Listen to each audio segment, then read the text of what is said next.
Welcome to the Straight from the Crest podcast.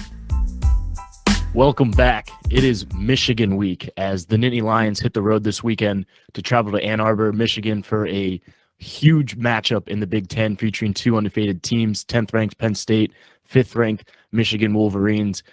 Garrett joins the show as always. We're going to preview this matchup, talk about a little prediction, what Penn State has to do to win, and who to watch out for on the Michigan side.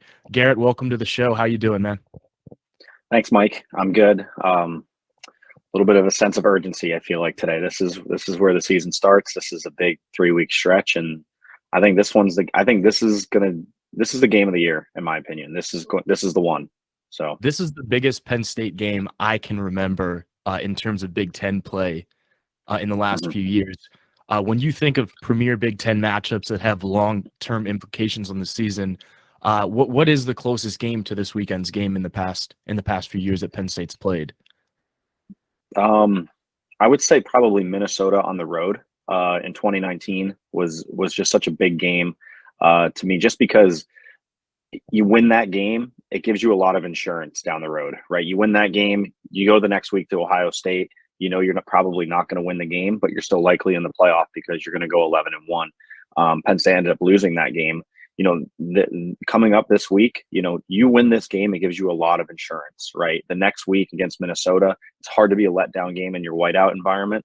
And then you have Ohio State coming in town the next week, which is just, there's no looking past Ohio State, obviously. So to me, this is the one that gives you so much insurance. This is one of those, I'm looking at the playoff projectors and stuff on ESPN, the different sort of metrics, if you will.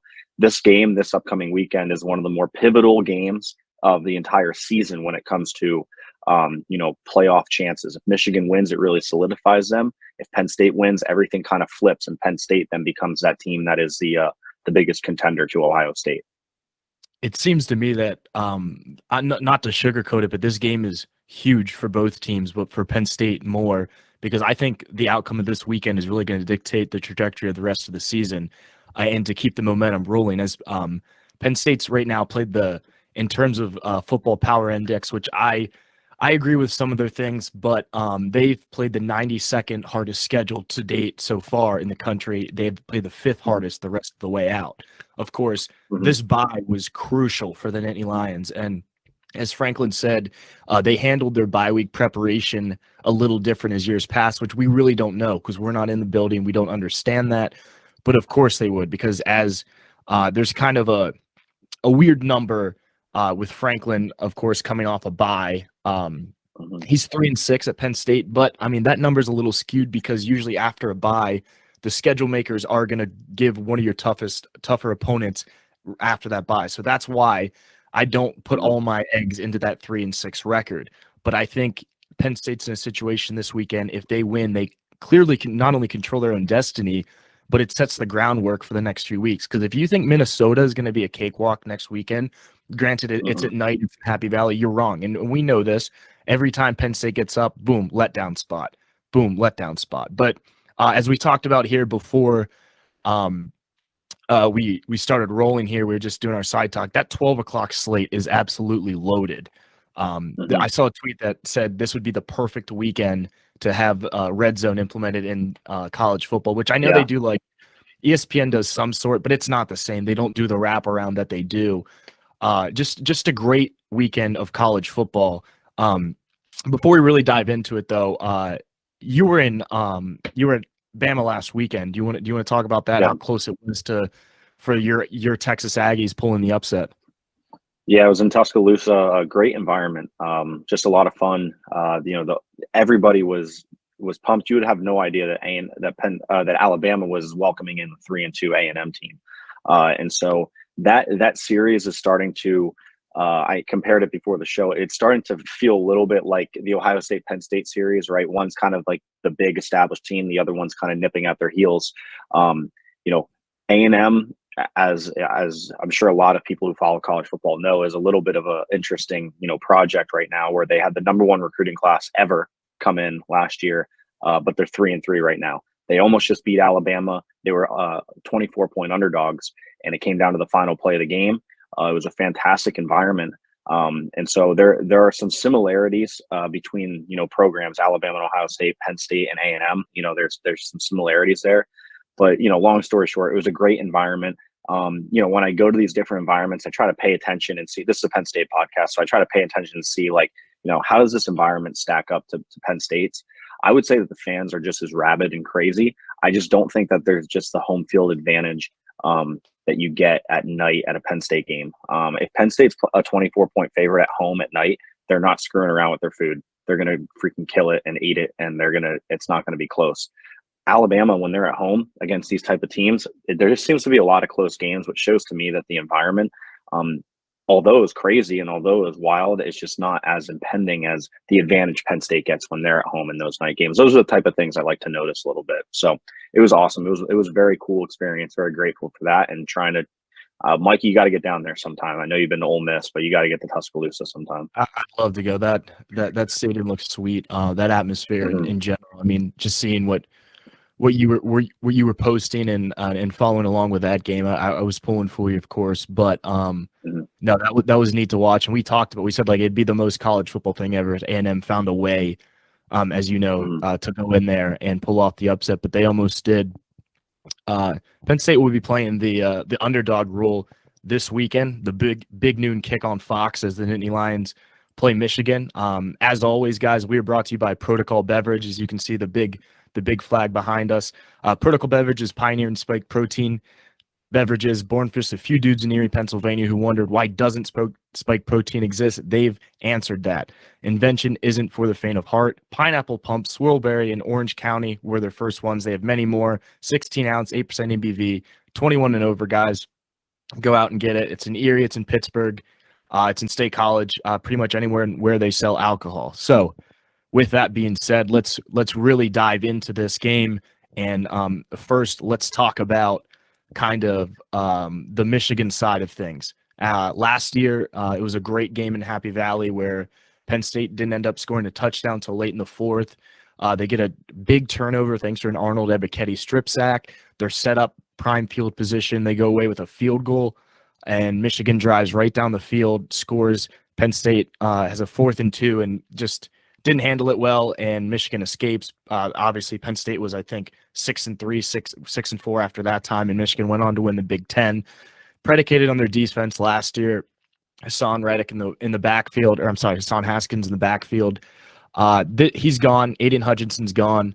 New quarterback. Last year they won the Big Ten with Cade McNamara. This year they bring in J.J. McCarthy, who's a sophomore, former 5-star recruit. Right now is the leading most efficient passer in the country, number 10 in Big Ten yards right now. So he's very efficient, but he's not going to wow you. He doesn't turn the ball over.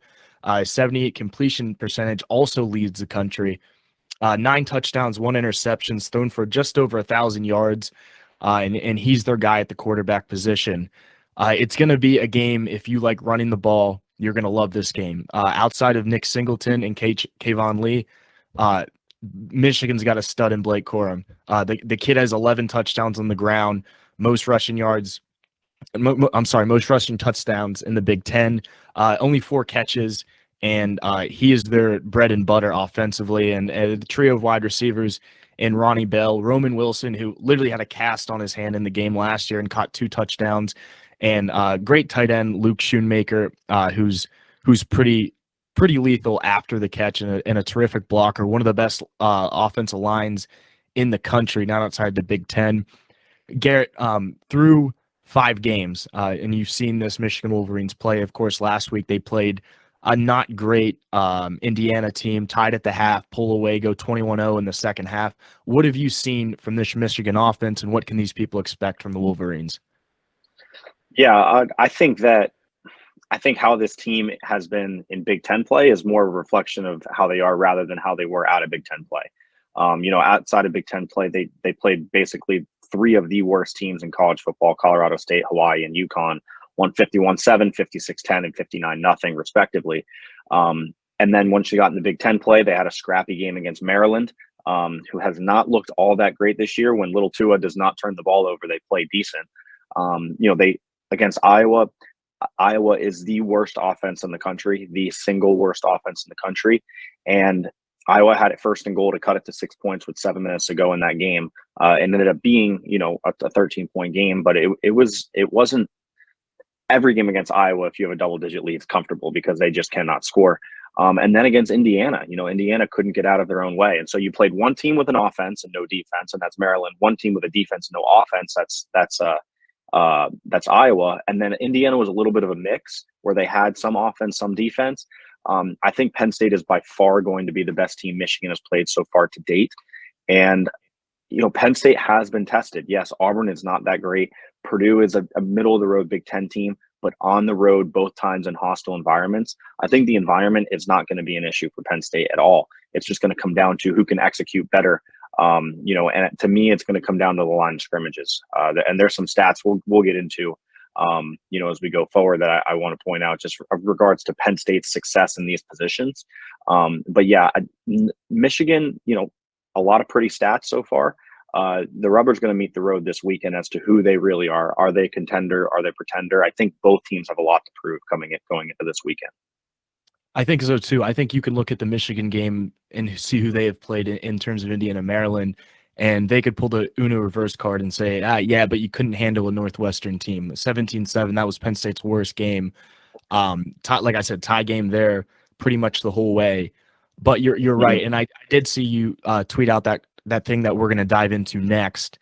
But just touching on personnel, I mean, this is a team that brings 9 starters back on the offensive side of the ball. They're an experienced bunch, and at the beginning of the year, they were trying to figure out, like you said, when you pointed out the teams that they played, the Hawaiis and the UConns, where they didn't know where they're going at the quarterback position.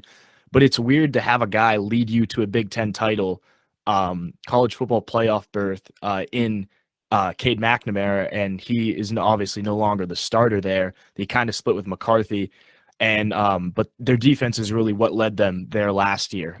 McCarthy was a game manager. I'm sorry, I'm going to mess this up. McNamara was a game manager for them, and they relied on their defense, and that's where they got.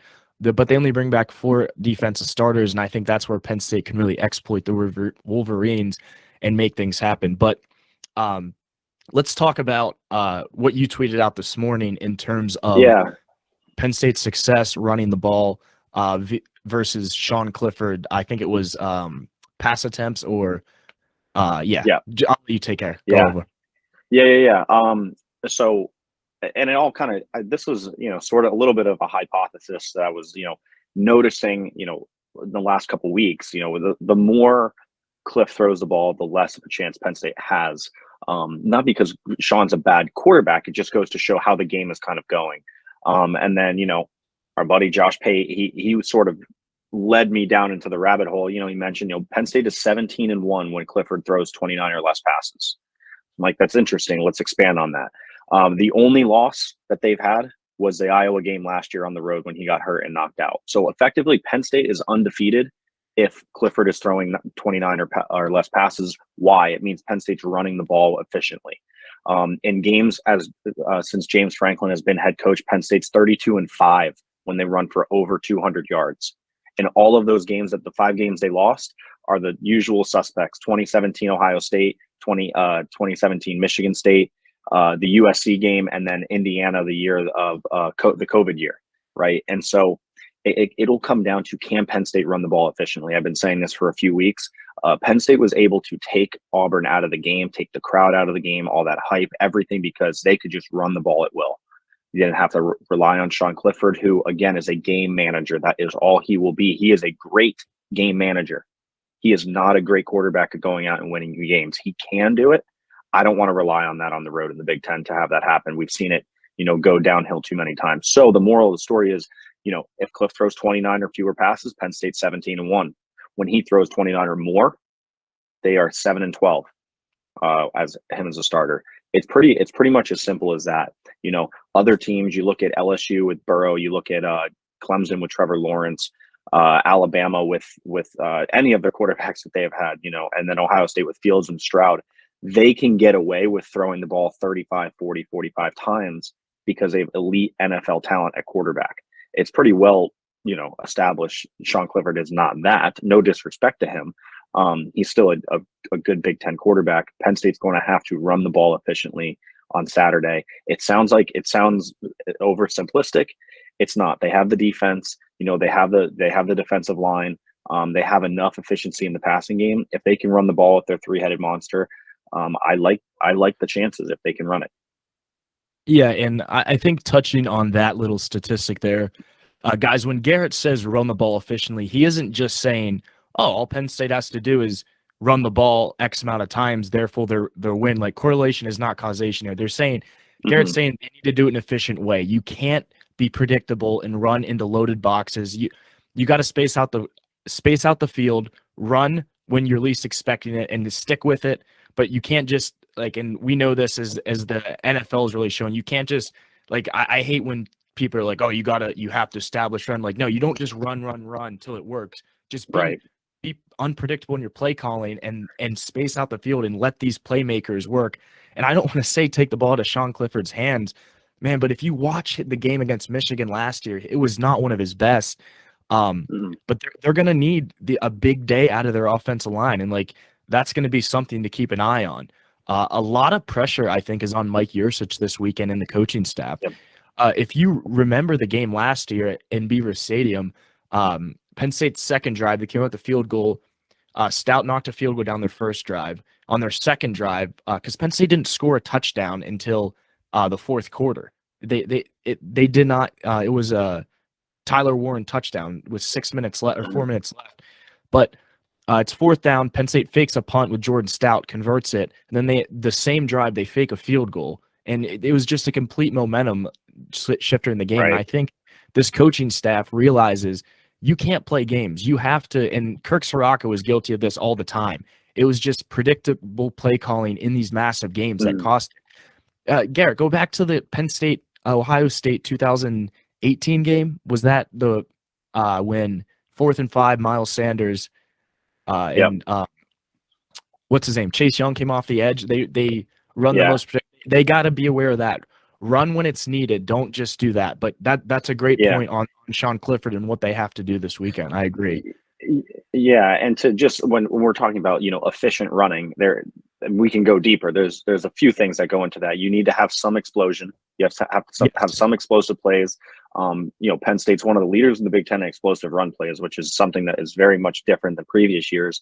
And then there has to be some level of staying ahead of the chains on obvious first and second down runs. You have to be at least gaining positive yardage, have some efficiency, but not be predictable. So there's a mix there, right? And so at the end of the day, that should add up to 200, 250 yards rushing. And if they can do that, that means that Cliff will have the ball out of his hands more. It'll be more in the hands of the playmakers. And it would also mean that the offensive line is having a good day. And that ends up being a recipe for, having more time of possession. The defense is off the field. They all kind of piggyback off each other. They all kind of feed back into each other. And so if Penn State has 115 yards on 34 carries and Cliff has thrown the ball 39 times, they're not winning the game. There is no chance they're winning the game unless Michigan has turned the ball over 3 or 4 times. I just refuse to believe that. The playbook is here, no pun intended. The recipe is here for a win on the road in this situation, and it is smash mouth Big Ten football. You got to be able to run the ball, and they have the horses to do it this time. Yeah, that's a great point. I think what scares me though this weekend is watching Michigan this year. They drop 8 a lot. And we know Sean Clifford, when he has too much time, that's when he gets into trouble. Like when the play breaks down, I like when he gets out of the pocket because but when he has too much time, it's almost like, okay, but when he makes the first read, that's when he does his best. That's when he plays his best football. But when the first read's taken away and they're back in a zone, that's what hurts me. That's when I'm like, something bad's gonna happen. But they're blitz heavy. Often they're kind of like two different drastics. They drop 8 a lot and they also blitz heavy, kind of like a Manny Diaz scheme there. But it's gonna be a good one, that's for sure. And on the other side, Penn State's got to stop the run. They're 5th right now in the country, and they've allowed the 5th least amount of rushing yards this season. But they're gonna have a challenge in Blake Corum. Obviously, he's a playmaker, and he's 5'8", little over 200 pounds, but he is shifty. He's a great back, and doesn't really hurt you in the receiving game, but they're just so big up front. So it sounds easy, but if Penn State avoids third downs on offense, limits Blake to just contains them and takes care of the ball, I think Penn State leaves Ann Arbor with a victory. What do you think really the main three focal points of the Nittany Lions, what they have to do in order to win this game? Yeah, Outside of points, because I think you still have to score more points in this game to win. Could be wrong. yeah, I agree with that. If the first and foremost, if Penn State scores more points than the other team, they're going to have a good chance of winning. The three things, the one we touched on, running the football, right? And I think that goes in with just establishing, the line of scrimmage and making sure that who's going to win the battle in trenches. Penn State's going to have to win that battle. Two, have to take care of the football. Have to take care of the football. Hopefully, last weekend was a blessing in disguise, where they're going to be just hearing it left and right. Have to take care of the ball. And then I'm very interested to see, and I would think that Michigan analytics and their analysts and the defensive side, the defensive coaching staff is smarter than looking at strictly just passing yards given up per game. Penn State's 90th in the country, but they've, like we mentioned last week, they've also been thrown on the most of any team in the country, which I don't really understand that. That focus. I think the product of that, Garrett, is Penn State. If you look at their first half differential to the Northwestern game, what do you do when you're down? You throw more often. Penn State's been winning so much, forcing teams to throw, which is kind of that garbage time. Like your yards are going to go up if your attempts do, because that could be a realistic reason why they're allowing those most. Fair enough, and I think that's a good hypothesis there. And then to me, then if Michigan's going to sit back and throw the ball a bunch, if they can take away the run and they're going to rey on McCarthy to throw it, it's McCarthy, right? Yeah. JJ McCarthy. Yeah. If they're going to rely on, I like Penn State's chances with how elite their secondary is. They have 4 or 5 dudes that are going to be playing on Sundays. Those guys can make plays on the ball. And, one thing I'm a little concerned about, I hope we don't have a soft officiating crew on Saturday. I hope they let the secondaries play. And if that's the case, then, if Penn State can force Michigan into throwing the football, I think the key is, the secondary having a big day. I think the line of scrimmage being, really established, the trenches being, owned by Penn State, and then running the ball efficiently. Those are my 3 big keys for this weekend. I don't think the environment, I think Penn State's battle tested on the road. I'm not concerned about going to Michigan. It's noon. Everybody's going to be hype. I'm not worried about that. I think it's going to come down to who can, outman, who can get an edge in little position battles, because that's the type of game this is going to be. Nobody stands out either way. And no team's really been tested by elite athletes on the other side of the ball yet, except for maybe Penn State. Auburn's not very good, but they have elite athletes. That's the one thing they do have. And Penn State really took it to them, which gives me a little bit of confidence going on the road in this scenario. Yeah, I think to your point with the Auburn athletes, I think Auburn has better athletes, or I'm sorry, than any team Michigan's played, clearly. But I think the atmosphere during the Auburn game may be more of a threat than this weekend's game. I mean, oh yeah, absolutely. Granted, Sean Clifford's 2-1 against Michigan, 1-0 at the Big House. The Michigan team he beat there wasn't very good, right? But that was in a both teams I don't think had a win yet, and that was the COVID year, right? Yeah. Yes. Well, actually, both losers had already left town. It was seeing who they're going to let back into town. That's true. Yeah. But I think this game did open up at 10 points last week. It's down to 6.5. Of course, everyone's on the Penn State, which feels like where it should be. It should be hovering around between 6 to 7. They should be a touchdown favorite. I think it should be like 4.5. But I mean, I get it. It makes sense. Just a few notes on the series. Michigan's 6-2 against the spread since Penn State 2014. But before last season, Michigan lost 4 straight games at home and against the spread, but they're 4-0 since. They've done well playing at home. The last 10 years, they're 31-26 against the spread at home. And Penn State, as we talked about earlier, historically not great under James Franklin off a bye, just 3-6 record.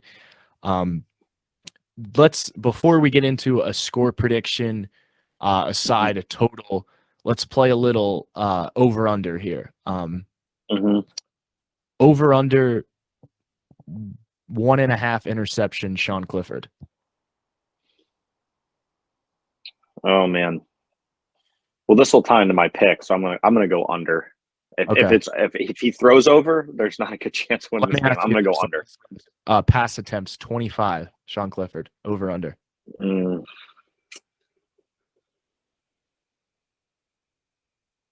Over, but not much over.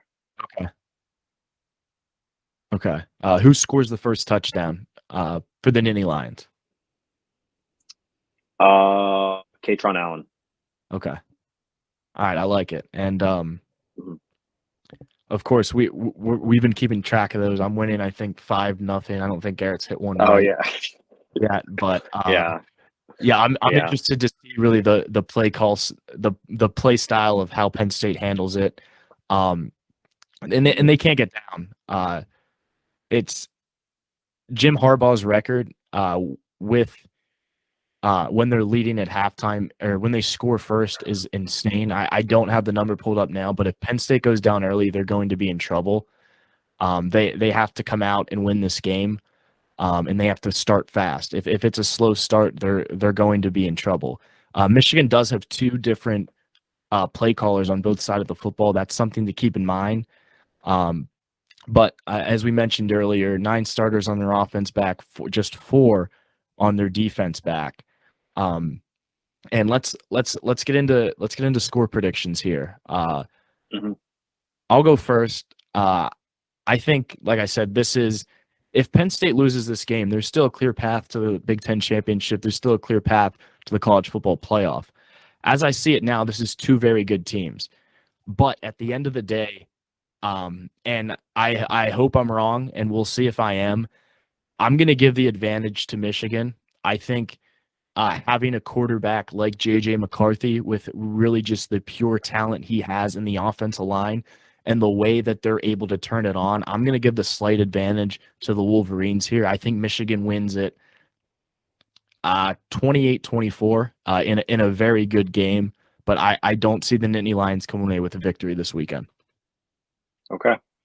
The last time Penn State has beaten a top 5 team on the road, I think they're 0-14 in their last 14 tries, was the 94 season at Michigan. Both teams were in the top 5. This is under the assumption Penn State takes care of the ball and wins the turnover battle. You know, in 18, Penn State jumped out to a large lead.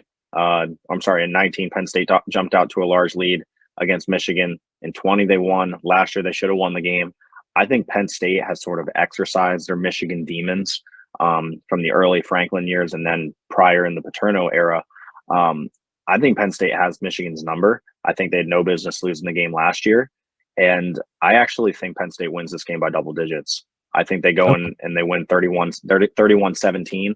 Not trying to be a homer or anything like that. I think everybody kind of knows my pessimism when it comes to stuff like this.